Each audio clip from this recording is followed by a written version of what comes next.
bonsoir. Bienvenue dans votre émission Une Ovation. C'est avec plaisir que je vous présente cette émission aujourd'hui. Moi et toute l'équipe, nous sommes tous motivés aujourd'hui afin de vous faire découvrir les créations et les innovations haïtiennes. Ce sera encore avec plaisir de vous présenter les différentes rubriques de cette émission. On va commencer avec Karl qui nous présentera toutes les dernières informations sportives, sans oublier Donani qui nous fera visiter les meilleurs endroits d'Haïti. Et nous avons aussi Edson Pierre-Louis qui va nous parler de l'économie haïtienne. Et pour finir, Sandy qui va nous faire découvrir toutes les beautés et les questions de mode avec sa belle rubrique.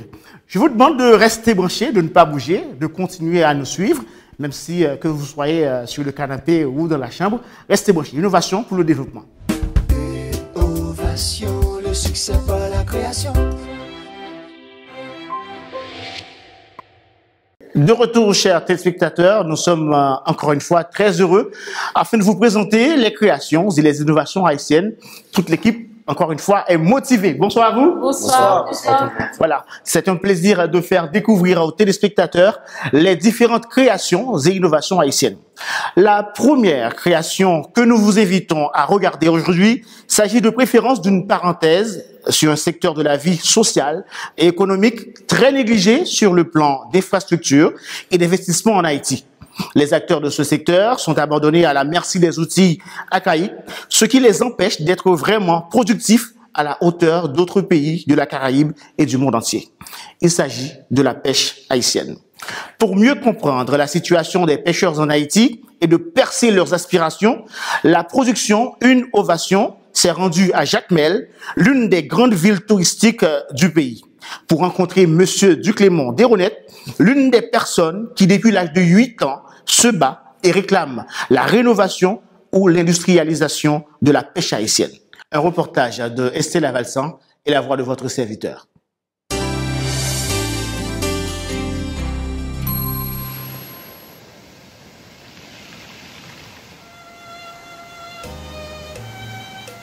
Selon les dernières statistiques, les Haïtiens consomment 17 000 tonnes de poissons par an. Ils n'en produisent que 5 000. Les 12 000 tonnes restantes sont importées. Mais ce chiffre pourrait bientôt évoluer en faveur de la production nationale. Il y a 7 ans, le ministre haïtien de l'Agriculture a mis en place, avec la coopération espagnole, un projet pour relancer la pêche maritime en Haïti. Dans 5 localités du département du Sud-Est, les pêcheurs ont été formés à une nouvelle méthode de pêche en haute mer et ont été fournis en bateaux, moteurs et matériels qui leur permettent de conserver et de commercialiser leur production. Mais ils ne sont pas tous bénéficiaires. Une grande majorité des pêcheurs haïtiens continuent la traversée du long désert. Ils n'ont pas d'autre recours que l'innovation et de se servir des moyens du bord. De tous ces pêcheurs, la production Une Ovation est allée à la rencontre de l'un de ces pêcheurs au sud-est d'Haïti, particulièrement à Jacmel. Il s'appelle Desronettes Duclément, habitant de la Cour New York. Mon nom c'est Desronettes Duclément. Habiter la Cour New York. Profession c'est la pêche. Profession pêcheur. Je vis de la pêche. Toutes mes activités, c'est avec la pêche. Et c'est aussi avec que j'envoie mes enfants à l'école pour que je mange et de m'occuper aussi de ma femme. Je fais ce métier depuis l'âge de 8 ans. Il y a 8 années dans la pêche. On fait la pêche avec parents depuis dans 8 années. Monsieur Desronettes est censé livrer à lui-même. Quelquefois, il est soutenu par certaines associations locales. Malheureusement, il ne bénéficie pas de cette aide internationale que la coopération du gouvernement espagnol avait prévu de donner à l'État haïtien. Les outils de la pêche sont préliminaires et précaires pour Duclément Desronettes. Dans tout le pays, il y a des pays qui sont pas tous misères. L'État va utiliser en Haïti. Ça me permet l'État fait, c'est mettre organisation. Mettre organisation, pour tout pêcher, il y a un travail. De l'aide des associations locales peuvent lui permettre tant de fois à atteindre de meilleurs objectifs de pêche. Mais ce n'est pas tous les jours qu'il en trouve. Pour arriver à ses fins, M. Desronettes apprend à bricoler et à rénover les matériels de pêche. Comme ça, il faut monter filet. Il faut monter filet, il faut l'agitation pour qu'il y ait des filets. Les trois, les personnes vont vacher. Ça, c'est plomb qui peut descendre le filet pour faire le toucher en bas. Le filet de pêche est importé ou cousu par d'autres artisans. Duc Limon Desronettes n'a pas les moyens pour créer lui-même son filet, mais il le rénove avec du fil spécialisé. C'est pas mon tel, non? C'est acheté, m'acheter. En même filet, à moi, du plastique. M. Desronettes, comme la majorité des pêcheurs d'Haïti, met sa science et ses capacités en valeur afin de répondre aux besoins de ses proches. Bon, économiquement, bon, pêche là, c'est tellement aidé. Nous avons fait comme moi et Tim, nous là-dedans. Ça me dit là, si on part en malade pour l'hôpital, nous avons un petit coup pour nous mener à l'hôpital, mais après ça va gagner extérieur. C'est manquer matériel pour des meilleures boissons, il y a manqué matériel pour nous prendre. La pêche haïtienne est un élément important pour l'économie haïtienne, une source de revenus oubliés et maltraités par les autorités locales. Comme tous les autres pêcheurs du secteur, M. Desronettes souhaite que l'État haïtien vienne en aide aux pêcheurs et d'offrir plus de moyens industriels pour pouvoir mieux l'exploiter. L'activité de pêche rentable, c'est les matériels pour nous gagner. Pour bateau, nous avons besoin de bateau, nous avons matériel pour pêche tapis normal là maintenant. Les petits bateaux nous gagnent, on va faire autre côté pour nous gagner une bonne coopération pour nous gagner.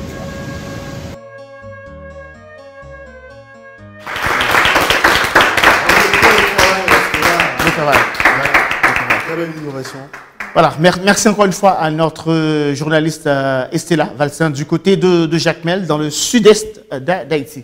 Alors, moi, franchement, en regardant le reportage, je reste ébahi de comprendre la situation que traverse la pêche haïtienne. Et encore une fois, je suis subjugué de voir comment les Haïtiens ils prennent des décisions vraiment qui vont dans le bon sens de la situation économique. Alors, je ne sais pas, qu'est-ce que vous en pensez, chers membres de l'équipe? Que pensez-vous de tous ces efforts que fournissent M. Desronettes pour pouvoir joindre les deux bouts tous les jours? C'est là où les Haïtiens, moi je pense que c'est un peuple très très courageux. Ouais. Et moi j'ai lu un mot ce matin du coup qui me vient à la tête, c'est le mot vaillant. Parce que malgré les difficultés qu'ils peuvent rencontrer, ils arrivent toujours en fait à te surprendre parce qu'ils vont aller chercher, même s'ils n'ont pas toutes les on va dire les moyens technologiques, mais ils vont réfléchir et trouver un moyen tu vois, pour faire quelque chose qui est innovateur, parce que aller pêcher sans avoir les outils qu'il faut, c'est pas donné à tout le monde. Mais les Haïtiens arrivent toujours à nous surprendre. C'est encore une fois, voilà, je suis surpris par la qualité de son travail et l'effort qu'il fournit au quotidien. Et franchement, bravo pour ça. Alors, pensez-vous, chers amis, que la pêche haïtienne pourrait être une activité qui, je dirais, qui pourrait combler une bonne partie de l'économie haïtienne? Je m'adresse un petit peu vers toi parce que je sais que c'est ton point fort, l'économie. Dans le reportage, ce qui m'a surtout marqué, c'est le fait qu'on consomme environ 17 000 tonnes de poissons par an. Sachant que 12 000 tonnes étaient importées. Donc ça fait grosso modo 70% de ce qu'on consomme comme poisson en Haïti est importé. Donc moi je pense que déjà, il faudrait investir dans la modernisation des outils de pêche, déjà, pour que au final, l'argent qui est exporté tous les mois, par année, et que ça reste en Haïti. L'État peut le faire, comme on fait dans les autres pays, c'est que pour la modernisation, on a des entreprises sur la place, on leur dit, vous investissez dans tout ce qui est, et puis au niveau fiscal, vous n'allez pas payer d'impôts pendant un certain temps. On peut le faire. Et aussi même les particuliers, peut-être nous dans la diaspora, si voilà, on a quelques sous de côté, investir, ça sera rentable. Déjà, les Haïtiens, ils consomment le poisson, ils aiment le poisson. si je ne m'abuse pas, c'est que le poisson est bon pour la santé. Très bon pour la santé, ouais. Donc, c'est bon pour la santé. Voilà, on investit dans le poisson, c'est les produits locaux. Donc, voilà. Alors, c'est du gagnant-gagnant. Et justement, Edson, dans ce reportage, est-ce que vous arrivez, chers amis, à comprendre les besoins réels qu'il a, le monsieur Dironette? Sans dire. Moi déjà, qui passe 3 jours, je crois que c'était ça, 3 jours sur son bateau, sans rentrer chez lui, je pense dans des conditions très précaires sur l'eau, ça prouve qu'il en a vraiment besoin. Mais de quoi a-t-il besoin réellement? Est-ce que vous avez saisi le besoin? De quoi? Moi, je pense qu'en fait, c'est pas les besoins qu'il a, c'est pas forcément un besoin de technicité. Je pense qu'il a toutes les techniques qu'il faut, mais c'est plus un besoin matériel. Par exemple, tu vois, le bateau qu'il a, alors forcément, c'est pas performant. C'est précaire. Donc, du coup, il met du temps. Alors qu'en fait, s'il avait un bateau qui lui permettait d'aller pouvoir mettre en place tout ce qu'il a à faire pour pêcher, et puis après revenir, repartir le lendemain, tu vois, moi je pense que c'est plus au niveau matériel. C'est pas un thème de savoir technique, savoir-faire. Je pense que ça, la majorité des pêcheurs en Haïti, ils ont ça, parce qu'ils ont grandi au fur et à mesure. Et c'est plus matériel, je pense qu'ils ont. Tu veux placer le mot? L'avantage qu'on a, c'est que Haïti, c'est un presqu'île. Tu vois, on est entouré d'eau de presque 60-70% des côtés. On a la mer. On a la mer. On a la mer. On a les eaux. On a la mer. On a les eaux. Il nous manque, voilà, soit peut-être les techniques, on doit avoir les bonnes techniques et avoir le matériel qu'il faut. Et puis voilà, on sera productif. Peut-être, qui sait, on va dire, dans 2, 3, 4 ans, on n'aura peut-être pas les Haïtiens qui vont importer, mais exporter du poisson vers les autres pays dans la Caraïbe. Oui, c'est ça.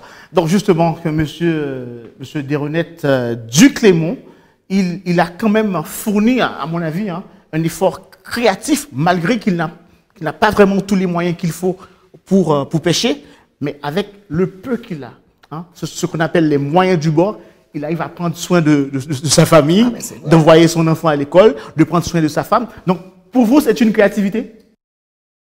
Mais voilà, on peut encore applaudir monsieur Dironette. Bravo.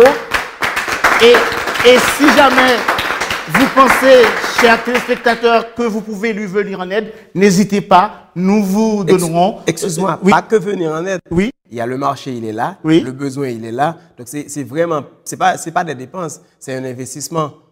Il y aura retour sur investissement parce que le marché, il est là. Tout à fait, tout à fait. Merci beaucoup. C'était donc la première création du jour dans votre émission Innovation. Innovation, le succès par la création.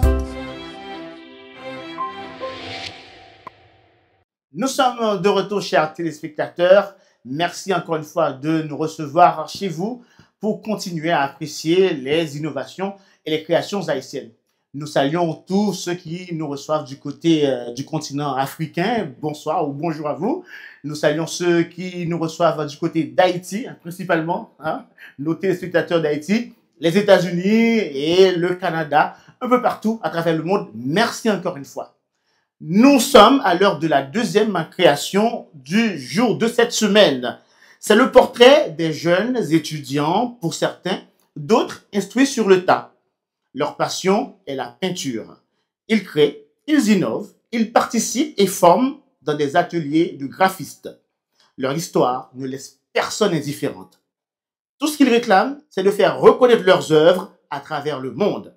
Comme a dit Pierre-André Gilles, faire reconnaître son talent, c'est faire reconnaître également Haïti et donner plus d'opportunités à d'autres jeunes de devenir comme eux. Je vous invite à apprécier son portrait dans ce reportage tourné pour Innovation, signé Chlorate Bizarre, nos collaborateurs en Haïti.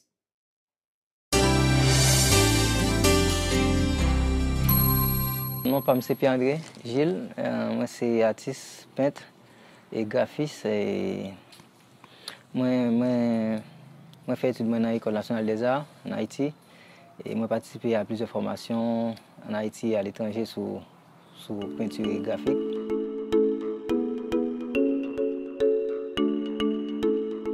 Je fais partie de Chlorate Bizarre, groupe Chlorate Bizarre qui c'est un groupe qui capone art moderne et puis qui a aider les jeunes qu'on est qui a plus et pour l'instant on travaille sur le projet marché contré qui sont projets côté n'a aller dans ville province pour enseigner et pour partager connaissances dans l'art avec des jeunes.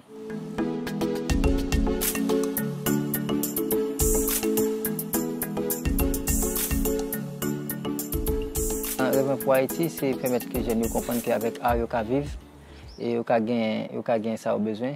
Depuis, ils sont pour faire sacrifice pour ça.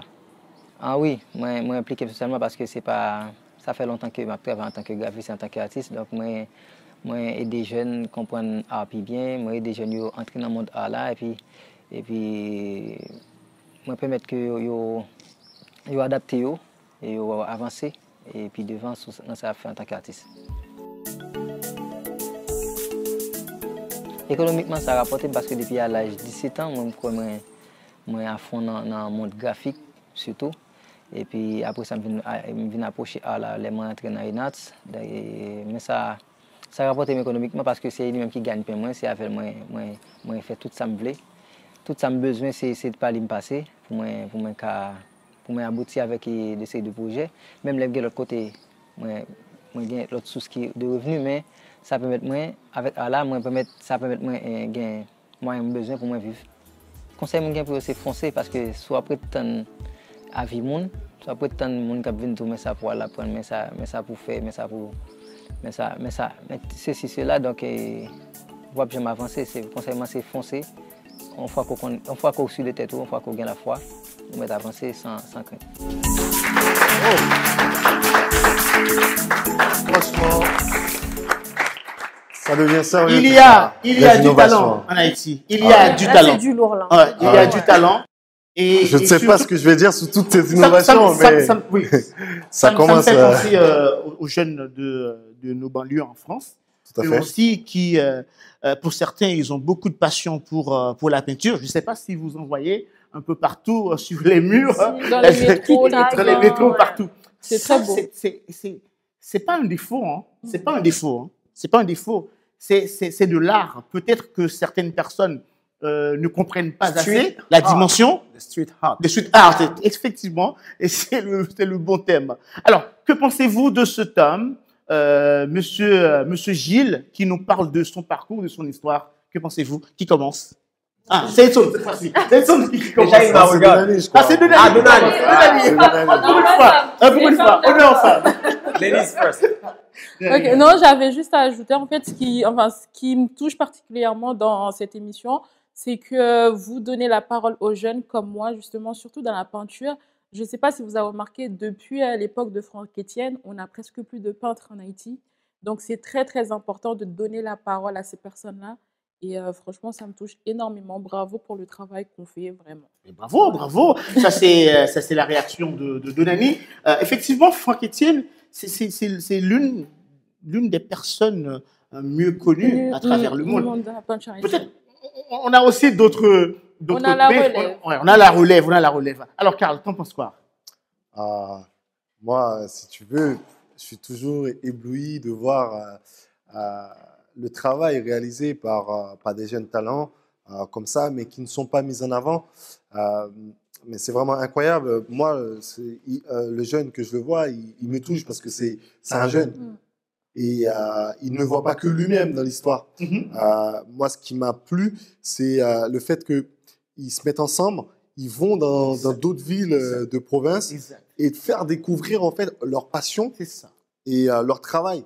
Et ça, c'est pour un pays on va dire, voilà, le pays c'est difficile. Il aurait pu se concentrer que sur lui-même, faire les choses que pour lui-même, mais il fait partager ça avec les autres. Et là, ça c'est innovateur. Sandy, merci Karl. À l'école des arts, Sandy, on apprend à faire la peinture, c'est ça? Alors, moi, personnellement, ça me touche d'autant plus parce que je viens d'un quartier. Et moi aussi, à travers mon art, donc, qui est la danse, j'ai pu découvrir d'autres choses, d'autres cultures. On apprend d'autres choses. C'est ça. Et donc, non, mais je veux dire... mais en soi, je trouve que, comme disait Karl, il apporte sa lumière, il apporte son art. Et à travers ça, peut-être, il sauve certains jeunes, que ce soit de la délinquance ou d'autres choses, et il leur donne envie peut-être de découvrir et d'apprendre d'autres choses. Donc vraiment, bravo. Encore une fois, bravo.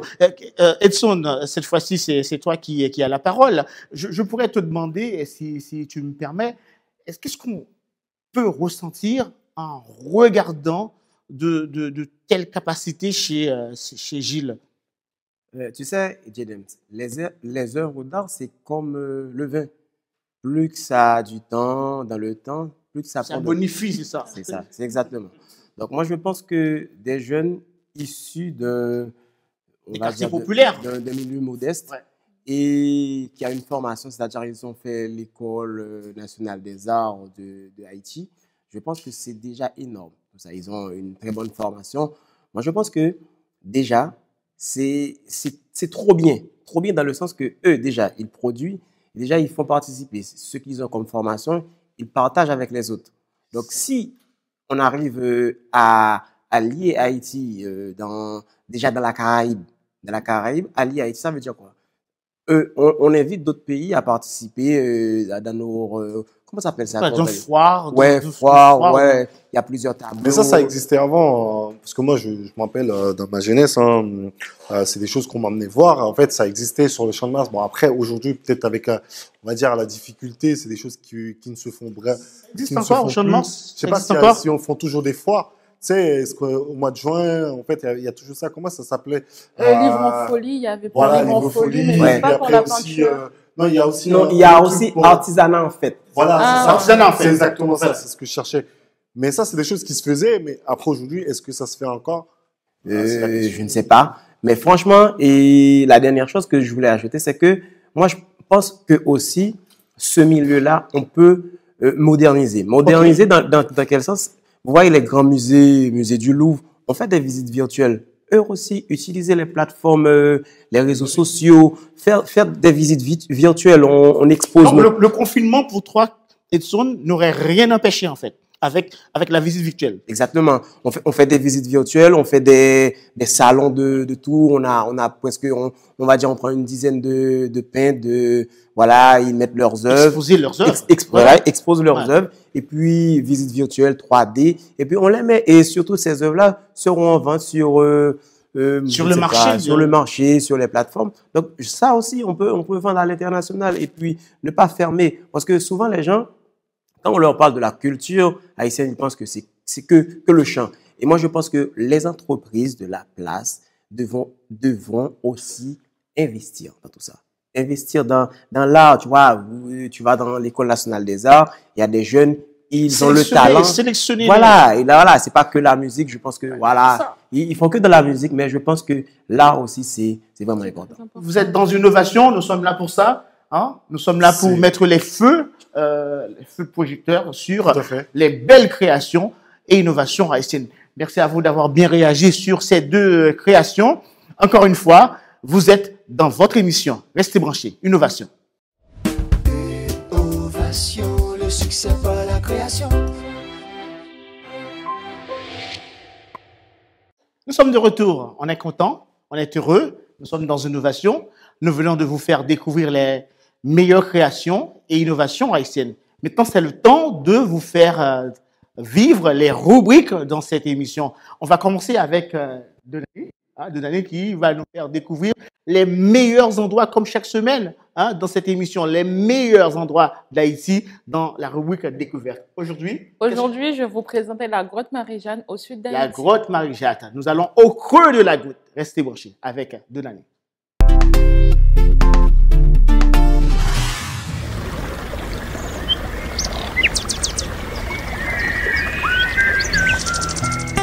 Bonjour à tous et à toutes. Bienvenue dans votre rubrique découverte de l'émission Innovation. Aujourd'hui, je vais vous emmener au sud d'Haïti pour découvrir un lieu exceptionnel. Ce lieu n'est autre que la grotte Marie-Jeanne. Elle est située dans la petite ville de Port-à-Piment, au sommet d'une petite colline appelée familièrement la Voûte. C'est un vrai labyrinthe de 15 km de long et de 120 mètres de profondeur, dont la formation remonte à près de 60 millions d'années. La grotte comporte au moins 56 caves. Ces caves sont souvent appelées aussi des chambres. Chaque chambre comporte une histoire. Vous pouvez également trouver des chambres telles que la chambre des gâteaux, la chambre des mariés et la chambre préhistorique ou la chambre des sons. La grotte Marie-Jeanne comporte un écosystème unique dans la Caraïbe qui n'a pas encore été pleinement exploité, bien sûr, mais on peut trouver également des chauves-souris, on peut retrouver des oiseaux et plein d'autres animaux. On dit aussi qu'on peut retrouver un petit lac d'eau douce au 5e niveau. Personne n'a encore exploré ce niveau, mais d'après les chercheurs, ça existe. À part ces ressources naturelles, la grotte raconte beaucoup d'histoires. On peut retrouver des gravures laissées sur les murs, sur les parois par nos ancêtres, c'est-à-dire les premiers habitants de l'île d'Haïti, les Taïnos. On peut également trouver des symboles et des hiéroglyphes laissés également par les premiers habitants. Donc, je vous laisse avec ces quelques images et ces quelques vidéos pour découvrir en profondeur la grotte Marie-Jeanne. Je reviens juste après.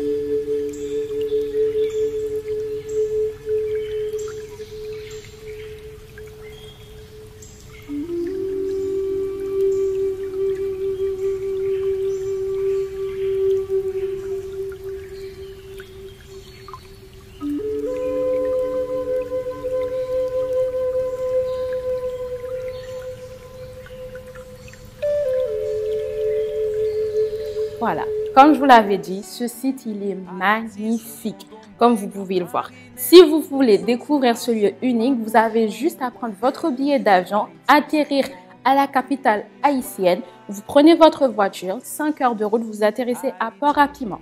Arrivé sur place, vous avez des excursions de 3 à 4 heures proposées par des guides expérimentés. Je vous promets que vous allez adorer parce que moi-même je l'ai fait, j'ai adoré. C'est déjà l'heure de vous quitter, mais ne vous inquiétez pas, on se retrouve à très bientôt pour une nouvelle rubrique découverte. Surtout, restez branchés. Merci. Ovation, le succès par la création. Oh, voilà, de retour après cette belle rubrique. Merci Donali. Merci sincèrement, merci pour cette belle préparation. Donc, je comprends que de nombreux téléspectateurs de cette émission n'ont pas connu ou ne connaissent pas encore la grotte Marie-Jeanne. C'est très bien, tu nous permets de visiter, parfois même j'avais l'impression de rentrer au beau milieu de la grotte. Qu'en penses-tu, Karl? Bien sûr, on a voyagé. Hein. On a voyagé. On était sur le plateau, mais on a voyagé entre-temps, donc c'est excellent. On a appris beaucoup de choses. T'as aimé, Karl et Edson, pardon? Ah, c'était excellent. C'était excellent? En fait, c'était bien au point que on a l'équivalent en Haïti de la Tour Eiffel en France. Donc, des lieux... Quoi? Non, c'est ça. On a des lieux qui ont une histoire, qui ont tout ça derrière eux. Donc, je pense que on peut attirer du monde. Sauf que c'est pas assez médiatisé comme la Tour Eiffel. Comme toujours. C'est ce qu'on fait ici, là, dans l'innovation. C'est ça. Et voilà. Pour te dire, Jedem, cette grotte-là, elle est même pas connue au niveau national, en fait. C'est que les, comment dire, donc, que les habitants du Sud Haïtiens eux-mêmes ne connaissent pas la grotte Marie-Jeanne. Voilà. Donc, pensez à faire un petit tourisme local, qu'est-ce qu'on va? Bien sûr. On peut appeler ça comme ça. Tourisme local. À visiter. Voilà. Merci encore une fois, Donali, de nous avoir présenté cette belle rubrique découverte. Puisqu'on parle de découverte, on parle aussi de transport, on parle de l'économie. Cette fois-ci, c'est la rubrique économique qui arrive avec notre grand Edson Pierre-Louis qui va nous parler du marché informel haïtien. Bonsoir Edson. Bonsoir Jedem. À tout à l'heure. Restez branchés. Rebonsoir, on est content d'être avec vous et aujourd'hui, on va parler du poumon de l'économie haïtienne. C'est quoi? C'est le marché informel. C'est quoi le marché informel? Le marché informel, c'est un marché qui n'est pas régulé, qui n'est pas contrôlé par l'État, tout simplement. En Haïti, on a plus de 50% de la population qui est en âge de travailler, qui ne travaille pas. Mais souvent, ces gens-là, qu'est-ce qu'ils font? Ils font le commerce. C'est ce qu'on appelle le marché informel. Comme on l'a dit au tout début, c'est que le marché, c'est un marché qui n'est pas régulé, qui n'est pas contrôlé par l'État. Donc, on a plus de 50% des gens en âge de travailler qui pratiquent une activité commerciale. C'est quoi? C'est le commerce. Ils font la commercialisation des produits agricoles. C'est-à-dire, vous voyez les madames Sarah, là, les marchandes qui transportent dans de très mauvaises conditions, malheureusement, qui ramènent les produits agricoles de la province vers les grandes villes, soit dans la capitale. Mais malheureusement, ces marchands-là, on n'a pas de données comptables, on n'a pas de données tout simplement pour eux. Ça fait qu'on dit souvent en Haïti, on est autour de 50 à 70% de chômage. Peut-être que c'est faux. Et pour finir, moi je vais vous parler de deux choses. C'est les inconvénients et les avantages aussi d'investir en Haïti. Les inconvénients, c'est que, comme on l'a dit, on n'a pas de données. Si on n'a pas de données, on ne peut pas anticiper sur les prises de décision. C'est-à-dire, si on a des données, on peut dire cette année, on était à 30% de croissance du PIB, etc. Mais si on n'a pas de données, on ne peut rien faire. C'est ça un léger désavantage. Deuxième, c'est que on n'a pas d'assurance. Assurance. Qui dit pas de données, dit pas d'assurance. Contre quoi? Contre le vol, contre les incendies. Et on sait que malheureusement, les incendies sont assez fréquents dans nos marchés en Haïti. Ben, c'est dommage. Mais il n'y a pas que ça. Il y a aussi les avantages. Les avantages, c'est que c'est très facile de créer une entreprise en Haïti. C'est-à-dire du jour au lendemain, tu as le capital qu'il faut, tu arrives en Haïti, tu crées ton business. C'est facile. C'est facile. Deuxième, c'est qu'on a une flexibilité au niveau de la fiscalité. C'est que l'État en soi. Tu sais que dans les grands pays, il faut avoir tout ce qui est papier, les paperasses pour construire, pour gérer, pour démarrer une entreprise. En Haïti, tu as l'argent, tu as ce qu'il faut, tu commences ton activité et déjà tu commences à faire des sous, des bénéfices, etc. Et il n'y a pas encore l'État qui intervient. Et troisièmement, on a une main-d'œuvre bon marché. C'est-à-dire, la main-d'œuvre en Haïti, elle est accessible. Moi, je me demande toujours pourquoi on n'a pas beaucoup d'entreprises parce qu'on a une fiscalité qui est assez souple, on a une main-d'œuvre assez bon marché, donc ça peut le faire. Et quatrièmement, c'est qu'en Haïti, on n'a pas besoin de capital important pour démarrer une activité. Donc voilà, vous avez les sous, peut-être quelqu'un de l'étranger, ou si vous avez fait des économies, vous pouvez facilement démarrer une activité. En conclusion, c'est que la semaine prochaine, on aura des témoignages, des reportages avec des entrepreneurs de ce marché dit informel. Et qui sait, ça peut faire deux choses. Soit, premièrement, nous inspirer à investir en Haïti ou nous inciter à investir en Haïti. Merci, à la prochaine. Ovation, le succès par la création. Merci Edson pour cette belle rubrique économique. Tu viens de nous parler du marché informel haïtien. Ben, franchement, il y a du potentiel, hein, Edson. C'est le poumon de l'économie haïtienne. Ah ouais, c'est intéressant puisque nos petites marchandes, je les appelle comme ça, parce que c'est un mot c'est un mot très affectueux. Les Madansara, ouais, comme on les appelle chez nous. Eh ben, ce sont ces femmes battantes qui ramènent le travail ou bien qui fait bouger l'économie haïtienne. Pas forcément les grandes entreprises. Les très petites entreprises, bien sûr, qui sont souvent oubliées. Et donc, chapeau, bravo, et j'espère que ça continuera comme ça. Tout à fait, tout à fait. Encore une fois, merci à toi, Edson. Et la semaine prochaine, tu nous amèneras encore d'autres... La semaine prochaine, on aura des cas concrets, comme je l'avais dit tout à l'heure. On aura des cas concrets avec des entrepreneurs et puis peut-être que ça va vous inciter à investir en Haïti. Mais voilà, encore une fois, ça continue avec nos rubriques dans votre émission Une Ovation. Encore une fois, je vous remercie d'être toujours branchés. Nous faisons le cap sur Haïti. Nous mettons en valeur les créations et les innovations. On est dans la rubrique Lifestyle, une beauté, avec la belle Sandy qui va nous parler de quoi tu vas nous parler Alors, de créateurs haïtiens qui habillent les plus grandes stars dans le monde. Eh bien, voilà, c'est fait. On écoute Sandy.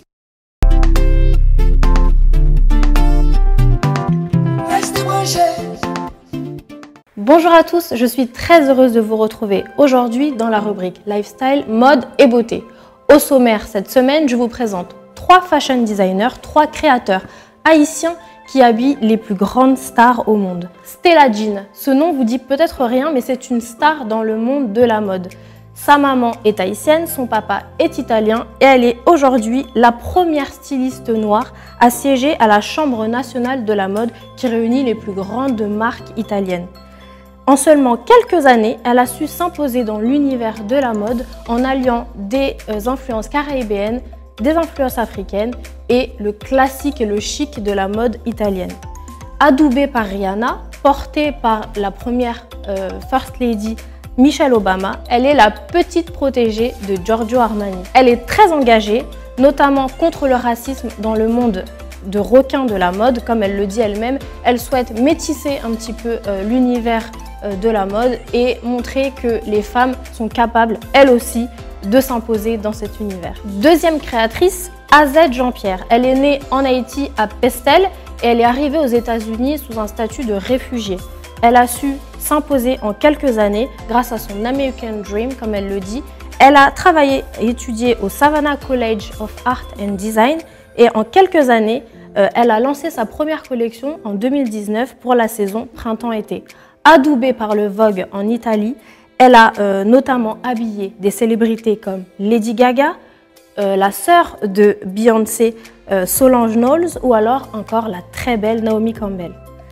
À travers ses vêtements, elle cherche à montrer et démontrer que Haïti est présent. Comme elle le dit elle-même, son rêve est d'importer la mode en Haïti, qui existe d'ailleurs déjà, mais à grande échelle au niveau national. Elle souhaite notamment recréer les uniformes des enfants dans sa ville natale à Pestel et pourquoi pas à plus grande échelle dans toute l'Haïti. En tout cas, on l'encourage vraiment. Dernier créateur, et cette fois-ci c'est un homme, et non des moindres, il est âgé de 28 ans, il s'appelle Davidson Petit Frère. J'ai eu l'occasion d'échanger un petit peu avec lui à travers les réseaux sociaux. Alors sachez que c'est un créateur qui a très vite consolidé sa marque en postant ses photos, ses selfies sur Instagram, et de nombreuses célébrités ont par la suite été influencées et ont voulu commander ses créations. Alors dans ces célébrités, on nomme notamment Jay-Z, Stephen Curry, Kevin Hart. Toutes ces célébrités portent ses créations et en font l'apologie sur les réseaux sociaux.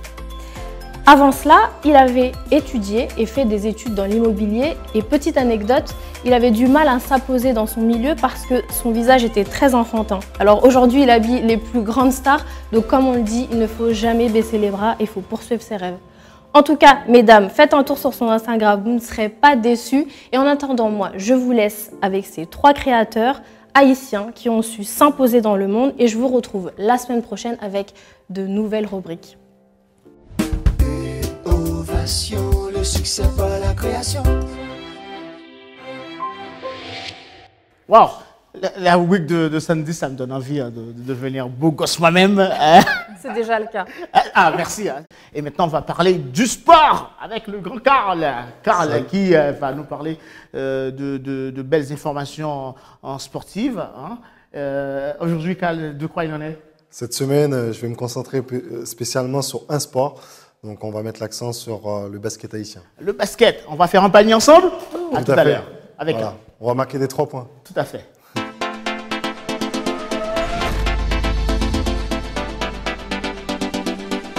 Mesdames et messieurs, bienvenue dans votre rubrique sportive, dans votre émission Une Ovation.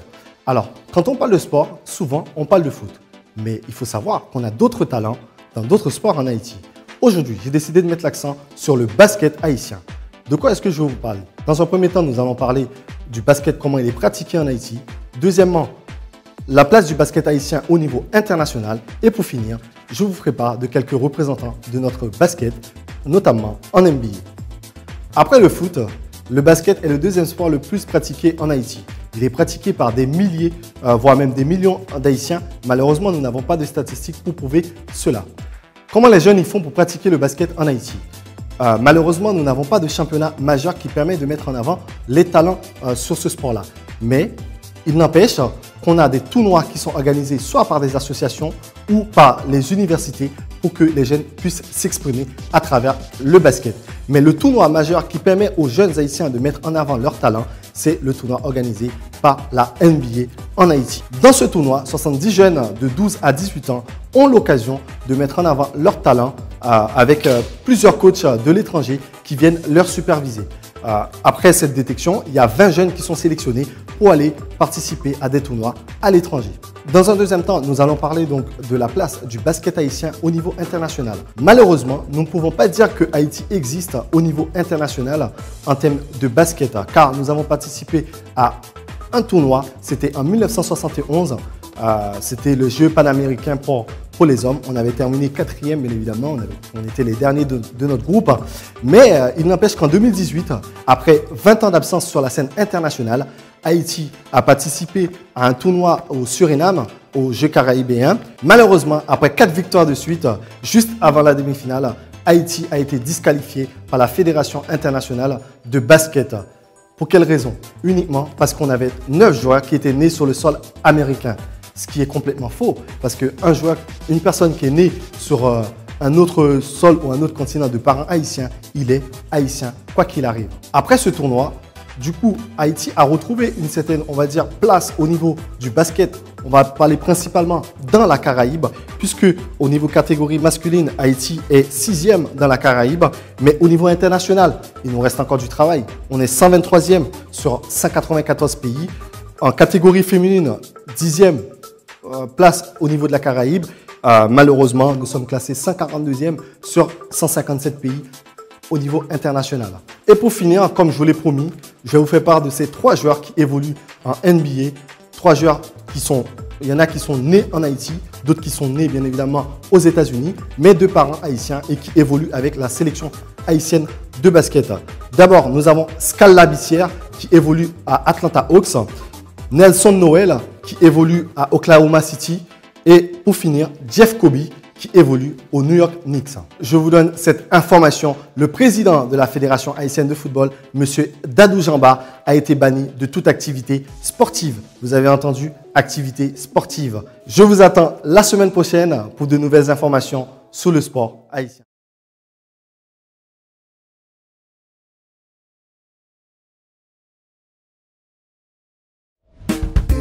Ovation, le succès par la création. Haïtien. Ovation, le succès par la création.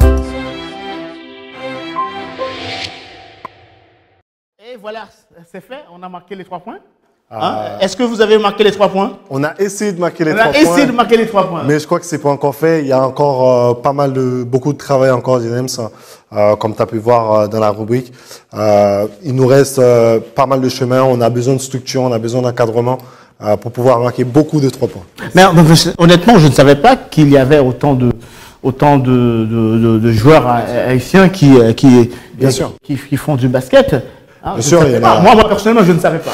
Bien sûr, c'est normal puisque comme il n'y a pas de structure, il n'y a pas forcément, c'est pas forcément visible. Mais c'est pas assez médiatisé le basket. Bien sûr, parce qu'il n'y a pas de championnat majeur, comme je l'ai dit tout à l'heure, il n'y a pas de championnat majeur dans le pays, donc ça se voit pas.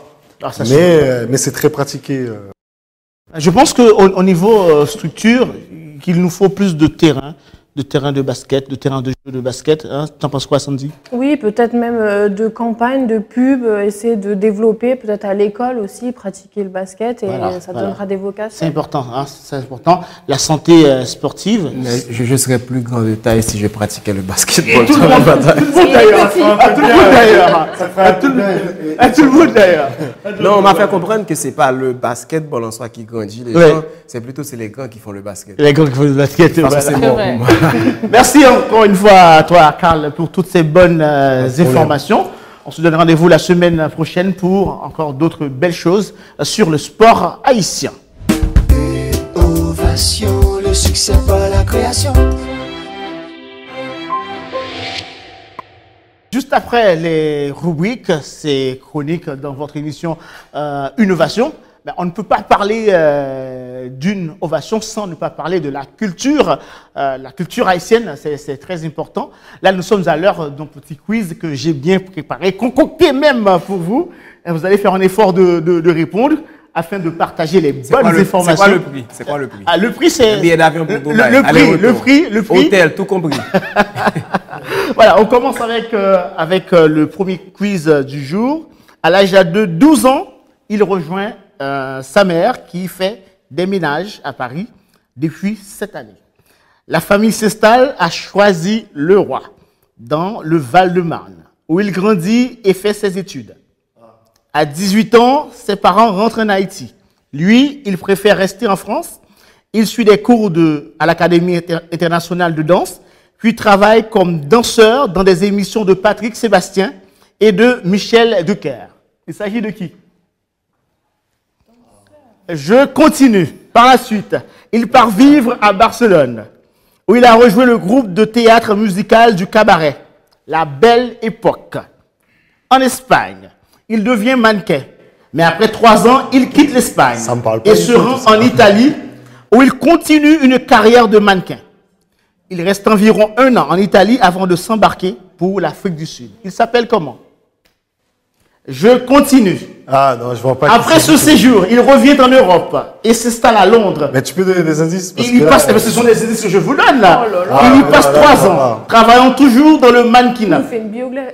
Le 5 décembre 2009, il fait partie du jury pour l'élection de Miss France. Anthony Cavana? Non, Non.